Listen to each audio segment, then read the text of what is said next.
I want to get to, in a little bit, some of the legislation that's being considered over at the Capitol currently. But before we do that, you teach gun safety, you teach gun training, you teach people how to go about getting their carry permit. So let's talk about some of the misconceptions that are out there. Yeah, we call them these little urban myths. Usually you'll hear some guy in a gun store make some categorical pronouncement about the law, like, well, you know, Fred, if you're holding the gun at a 45-degree angle, that's not assault. Oh, really? I didn't know. You got to decide, right? Of course, you can be charged. There's 5 levels of assault. You can be charged with assault for a variety of things, never even touching your gun. So it's much more complicated. But the biggest problem is people think that the law is something precise. The law is imprecise.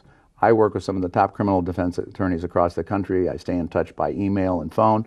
When there's a new case, they call me, I call them, I ask their advice. In my class, I refer to them as these guys. And by that I mean guys with French cuffs and cufflinks that cost more than your house. That's not a joke. This is a guy I met down in Milwaukee at the NRA convention. He's a defense attorney in Denver. He drives a Bentley. I said, now let me ask you something. You're going to listen to some goofball in a gun store? And it's always, well, you know, my brother's uncle's nephew's grandmother, who was once a police officer when she was, 12 years ago, says this, right? Well, no. These guys know what they're talking about. They will tell you self-defense is not precise. It's always open to interpretation. It's constantly being reinterpreted in courts, and it's not a simple case to win. It's one of the most difficult to win. Are you seeing a lot more women take? Oh, absolutely. If there's a single trend that I have seen, when my first few classes, and I was doing classes like crazy in the first 6 months that the law was passed, naturally we were swamped. You'd occasionally, in a class, I keep my classes small, between 12 and 15 people, you'd see maybe 1 woman if you were lucky. And then gradually it was 2 or 3, right? And then just this past year, I had 2 public classes in a row, which purely by chance were all women. Just ended up that way. Many of them new, never owned a gun before in their life. So that's been a remarkable change. I read somewhere recently that a survey indicated that 25 years ago, women were asked, do you own a firearm? And the answer is about 25% would say yes, right? It's 47% today. That's a huge increase. But even that is misunderstood.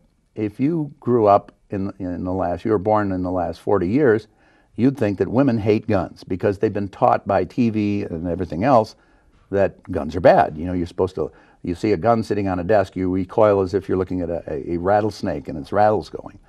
But that was a recent phenomenon starting in the 60s. Prior to that, women were very much involved in shooting sports in the 30s, 40s, 50s. Most people don't know, in the 1950s, more women regularly went to a gun range to do trap shooting, pheasant hunting, target shooting, than golfed. Now, who would believe that today?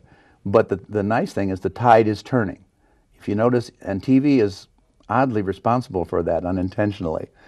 We all know Hollywood hates guns as a rule.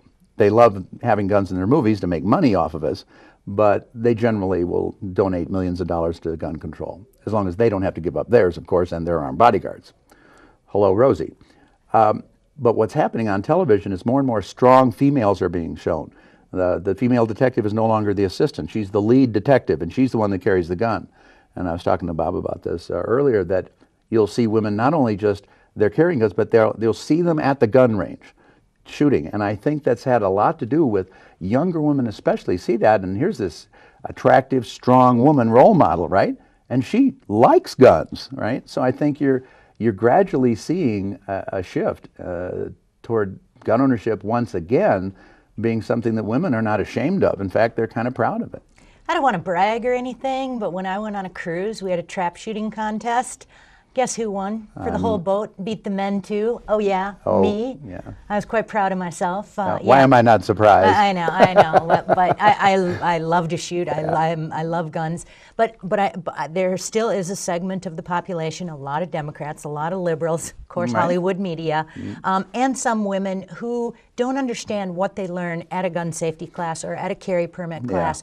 Well, you know, briefly, not every detail. I couldn't. Take me 3.5 hours just for that part. If they decided they wanted to get their carry permit and they attended one of your classes, what's a few things they'd learn? Well, they learn, first of all, that self-defense is a last resort. Lethal force is an absolute last resort. You do everything possible to avoid confrontations, to avoid even getting into situations that could lead to a confrontation. As one of my students said, I ran into a gun show the other day, and I hadn't seen him in like 4 years, and he says, "Oh, how you doing?" I said, "Well, what do you remember from my class?" He said, "I remember my horn button better have dust on it." Right? And I spend like 20 minutes just talking about why road rage is one of the stupidest and most dangerous things you can do, not just physically, but legally. So you learn to avoid confrontations in the first place, because one of the first rules of self-defense is that you can't claim self-defense unless you can persuade the jury that you were at all times throughout this entire incident a reluctant participant, absent any aggression or provocation on your part at all. You can even start out being viewed that way, but by reacting incorrectly. In other words, you're driving down the highway, somebody throws, some drunk teenagers come by and throw a half-full beer can, cracks your windshield. You start chasing them to, I'm going to get their license number and everything. At that moment, it is potentially possible that you'd be viewed now as the aggressor, because instead of looking to get away, call 911, why, Ms. Jeffers, did you then pursue who you already claim were potentially dangerous young men, right? Well, you don't have too much of an explanation for that. You have to be in immediate fear of death or great bodily harm. Now, here's the deal. It isn't, oh, well, I was in fear for my life. No, you have to persuade the jury that any reasonable person standing in their shoes would have sincerely and honestly believed that they were about to be killed or injured. And then the jury gets to decide if there were reasonable grounds at the time of the incident to justify that belief. It's a two-parter. You can't have any less lethal option available to you. Larger people have a tough time. If a 6'4", 250-pound guy is approached by two young punks about 5'9", scrawny, 140 pounds, the jury's going to say, well, you could have probably handled both of those with your own physical size and strength. You didn't have to point a gun at them. So that's what we call the lesser force rule. And the final rule, which is we're going to have to address, is that under Minnesota laws with most states, you have an obligation, if you can get out of the situation, you're obligated to retreat from the situation before using deadly force. And that's could be a segue into the pending legislation that we were talking about off air. Well, we have two pieces of legislation in particular that I want to talk about today. One is called Stand Your Ground. One is called the Caile Doctrine. Correct. Which one would you like to start with? Let's start with Caile Doctrine, because often people conflate the two. Caile Doctrine just goes back to the old English common law. You may not be a king, a prince, or a duke, but every man's home is his castle. That's where it comes from. And it says that basically you shouldn't have to try to retreat from inside your own domicile, because where are you going to go? It's unreasonable to expect you to try to get out of your own house if you're in a dangerous situation. Now, this new bill is simply going to expand the definition of domicile, your environs. In fact, the legal term is called curtilage, meaning your property. Well, where does that start? Unfortunately, some people will mistake that for a hunting license. In other words, it says you have the right to defend yourself in your yard, your garage, or your house. Well, that's true if you're already in your garage or in your yard doing something. You're working in the garden, and three guys meander in and say, hey, what you got in the garage, pal? What it does not mean is that now you look out from your back door, you're getting a little drink of water at the kitchen sink, and you hear a noise in your detached garage. And you see a flashlight going around out there, and you've got your motorcycle and all your good stuff out there. It does not mean you're going to be just fine if you grab a shotgun and go out the door. Because as soon as you go out that door, in spite of the fact that you are still within your property as defined by the new Caile Doctrine, a good prosecutor will easily persuade a jury, wouldn't any reasonable person stay inside where they're safe? So it's all open to interpretation. Too many people say, but the law says. My grandfather, the judge, had a great comeback for that. What does the law say?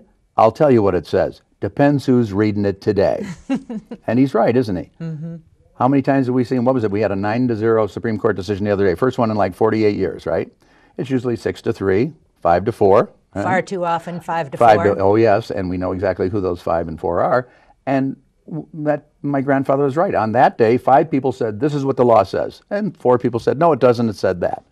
It's always open to interpretation. There's no such thing as a sure thing in the law. So we try to teach people that when it comes to self-defense, give yourself every benefit of the doubt.